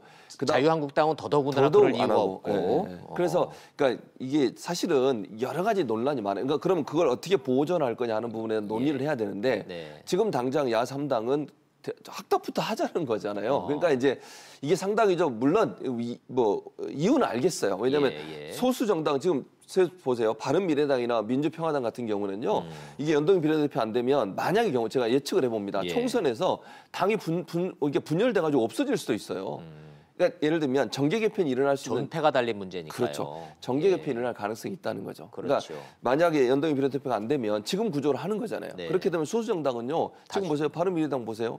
이제 이럴 수 그냥 있고. 뭐 그냥 사라지겠죠. 그럴 가능성이 있어요. 그러니까 예. 정당을 지키기 위해서 지금 사활을 걸고 싸울 수밖에 없는 상황인 거죠. 그렇죠. 예. 그런 상황은 이해는 하겠는데 근데 이게 이제 많은 전문가들이 얘기하는 저도 그렇습니다만 전문가들이 이거를 한 번에 그냥 딱 하자 이렇게 얘기할 수 없다는 거예요. 이게 너무 복잡한 문제거든요. 그러니까 논의를 해야 되는데 예. 지금 그러니까 당장은 뭐 복잡한 얘기를 뭐 지금 계속 여러 차례 했기 때문에 시청자 여러분들이 이게 왜 힘든지는 다 이해를 하신다라는 전제 아래 예. 어찌 됐든 하겠다라고 약속하지 않으면 단식 안 풀겠다라는 걸로 지금 그렇죠. 일주일 넘어가게 지금 생겼지 현재. 예, 않습니까? 맞습니다. 그런 상황. 자, 민주당 입장에서는 이거 이대로 방치를 할까요? 아니면 뭔가 응할까요? 저는 이제 제일 궁금합니다. 노력을 해야 되죠. 저는 그렇게 봐요. 왜냐하면 지금 야3당의 도움이 없으면 국회에서 아무것도 할 수가 없어요. 수가 더불어민주당 없으니. 입장에서는 자유한국당이 지금 숫자도 있고 더불어민주당 혼자로서는 법안을 처리할 수 없는 예, 상황이잖아요. 그런 상황이 되니까 야3당의 도움이 반드시 필요한 상황이기 때문에 설득을 할 거라고 봅니다. 어떤 형태로든지 설득을 하긴 할 텐데 약속을 하되 그러면 완전히 무조건적인 연동형 비례대표제보다는 예. 뭔가 이제 약간의 그 양보를 하면서 예. 이쪽도 양보를 끌어내는 쪽으로 갈 가능성이 있다고 보여져요. 네. 좀 어렵긴 하지만. 손학규 대표님 저 연세에 단식 농성 한다 그랬을 때 아이고 왜 저러세요 그러지만 의외로 정치권 내에서는 파급력이 큽니다. 크죠. 네, 저 맞아요. 단식 자체가 그럼요. 파급력이 크죠. 목숨을 걸고 하기 때문에 예. 함부로 할 수가 없어요. 그러니까요. 그럼 만약에 또 손학규 대표가 여러 가지 건강상 안 좋은 상태가 되면 또 여론이 안 좋아질 수도 있거든요. 이해찬 대표가 굉장히 속으로는 깝깝해하시겠군요. 깝깝하죠. 지금 상황에서는 이게 뭐 자유한국당은 그냥 뒷짐지고 그냥 뒤에 있는 거잖아요. 그러네요. 예. 그런 상황이 되니까 그리고 또 야3당이 여당만 공격을 해요. 지금 상황에서는. 그러네. 그런 그렇죠. 상황이고 왜냐하면 예. 또 여당이 원래 그 선거구제 개편에 적극적으로 나서기로 했거든요. 그렇죠. 근데 이제 이 디테일에 지금 논란이 되고 있어서 항상 이 부분- 악마는 디테일이 네. 있으니까. 이 부분을 어떻게 만들어내느냐가 중요할 것 같습니다. 아 그러네요. 생각보다 복잡합니다. 예, 좀 복잡한 이게 문제가 북미 관계, 남북 관계만큼 지금 복잡한 그럼요. 문제가 이건 돼버렸어요. 정말 그리고 국회의원들은 사활이 걸린 문제, 본인의 그렇죠. 그 총선 예. 당선이 결정된 문제이기 때문에 연관된 문제이기 때문에 쉽게 물러서지 않죠. 김정은 답방만큼 복잡해졌는데요. 그럼요. 복잡해졌습니다. 예, 알겠습니다. 자, 얘기 나온 김에 그럼 네. 자유한국당 얘기 좀 해보죠. 이게 김성태 원내대표 임기 끝났죠? 네. 그럼 네, 끝났죠, 새 어제. 원내대표 언제 뽑습니까? 오늘 3시에 뽑습니다. 누가 될 것 같아요? 지금은 두 사람 2파전이거든요. 나경원 그다음에 김학영. 근데 누가 될것 개인적으로 저한테 물어보시면 그러니까 누가 유리하냐만 말씀을 드리면 네. 지금 모르겠어요. 박빙이에요, 사실. 그러니까 박빙이에요? 10표 차가 될 가능성이 있어요. 10표에서 아, 플러스 10표 마이너스. 싸움이에요? 예, 그렇게 될 가능성이 있다고 보여져요. 그 와중에 10표 누가 박빙 우세입니까? 지금 그렇게까지 계속 물어보시면 네.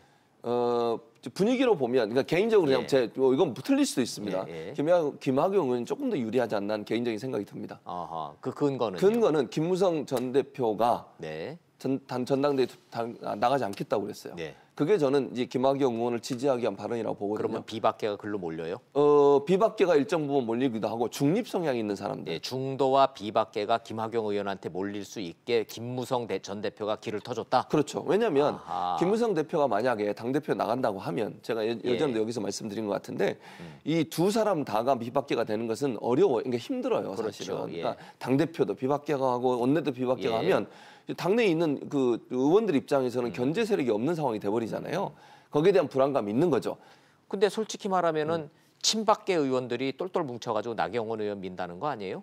그런 상황이죠 지금. 그러면 상황이에요. 친박계와 비박계가 이렇게 나누면은 어느 쪽이 더 유리하다고 봤을 때 중도와 비박계가 몰리는 김학용 의원이 조금 더 유리하다라고 보시는군요. 그렇죠. 그리고 친박계라고 하는 게 뭐랄까 색깔이 약간 흐려졌어요. 이제 많이. 흐려졌고. 그러니까 정말 뭐 우리가 소위 한 진박이라고 얘기하는 네. 그분들은 남아 있지만 중도 성향이나 아니면 초선 의원들이나 재선 의원들 중에는 친박이라고 분류되더라도 예전에 분류됐더라도 지금은 네. 상황이 많이 바뀐 상황이어서 본인도 청산 대상이 될 수 있는 상황이 되잖아요. 네. 그러면 그래서 그 부분은 중도로 보는 게 더 맞을 것 같고 네. 그래서 중도 진영에 있는 분들이 어디에 표를 던지느냐 문제.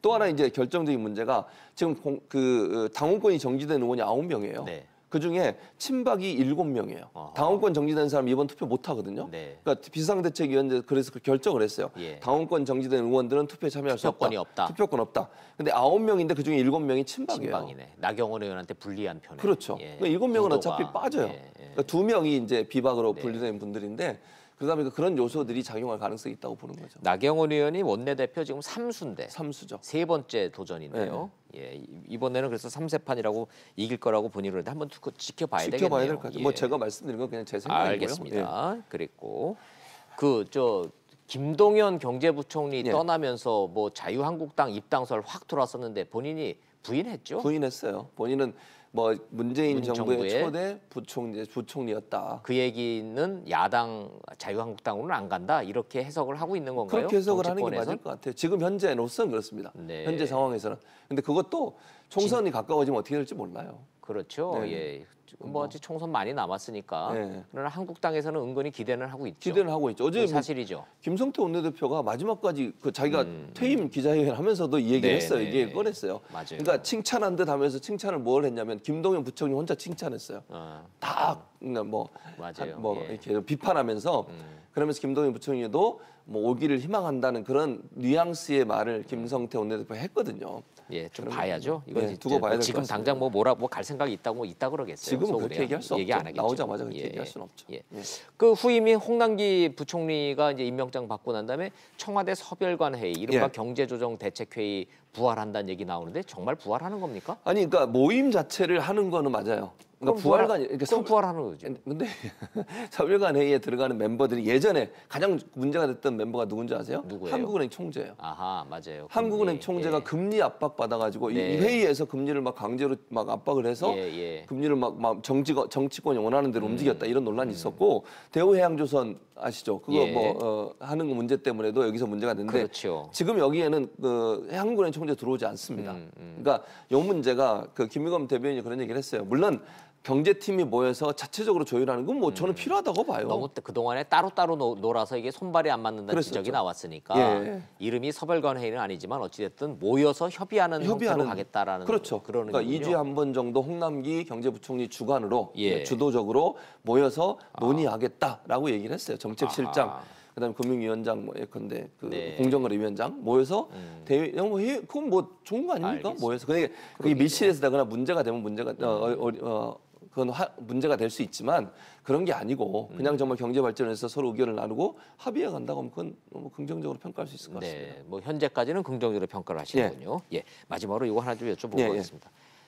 이 비극적인 또 사고가 좀 하나 또 났어요. 그렇습니다. 카카오 카풀에 반대해서 택시 기사분 한 분이 분신으로 맞습니다.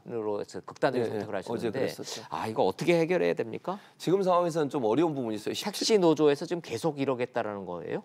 그런 셈이죠. 그러니까 분실을 계속했단 말은 안 했지만 계속 투쟁을 투쟁하겠다. 하겠다. 그리고 아. 어제 그렇게 안타깝게 사망하신 분도 노조 임원 중에 한 분이셨어요. 노조 임원이었고. 예, 그랬었고 지금 현재 문제가 되는 것은 이 법을 개정할 거냐 말 거냐의 문제거든요. 네. 그러니까 지금 현재 법에는 그러니까 돈을 바꿔서 택시 업무를 할 수 없어요. 예, 자가용 영업 못하게 돼 못하죠. 있죠. 그러나 카풀은 가능하게 돼 있어요. 예, 지금 정부 입장은 그 출퇴근 시간에 예. 한해서 허용을 해줄 것 같아서 지금 이러는 겁니까? 노조들은?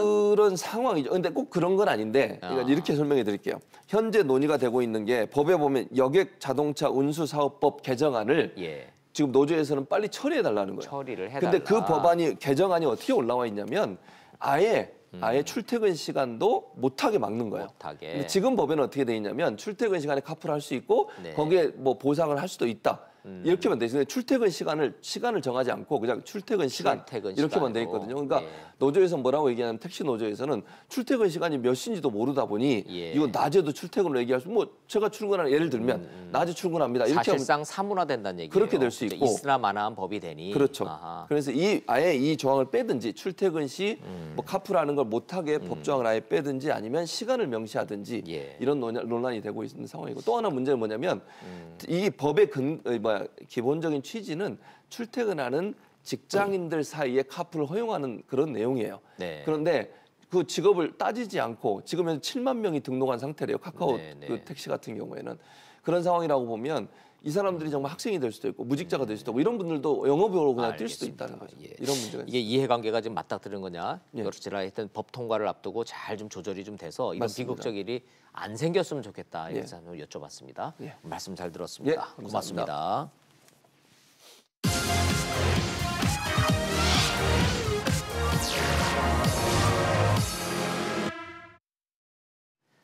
김정은 연내 서울 답방 무산됐다거나 살아있는 카드라거나 말이 많은데요.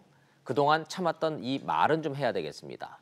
김정은 서울 답방 자체는 찬성이고 환영입니다. 그런데 그 절차와 과정을 보면 이건 말이 안 됩니다. 북한 정권 특성상 깜짝 방문 가능하다? 깜깜이 상태에서 통보만 오면 즉각 응한다? 정부는 물론 언론까지 지금 난립니다. 그러나 김정은의 관심은 역시 문재인 대통령이 아니라 미국 트럼프 대통령임이 재확인됐습니다. 북미가 막히니까 서울 찍고 가볼까?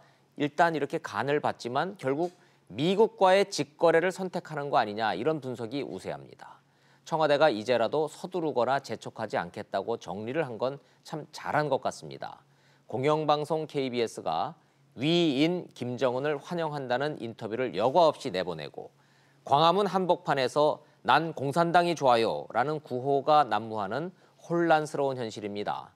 김정은 서울 답방 연내 아니면 연초라도 가능합니다. 그러나 올 거면 날짜 잡고 발표하고 정상 절차 밟아서 차분히 와야 합니다. 깜짝 방문 국민의 한 사람으로 저는 사양합니다. 직설 마칩니다. 시청해 주셔서 고맙습니다.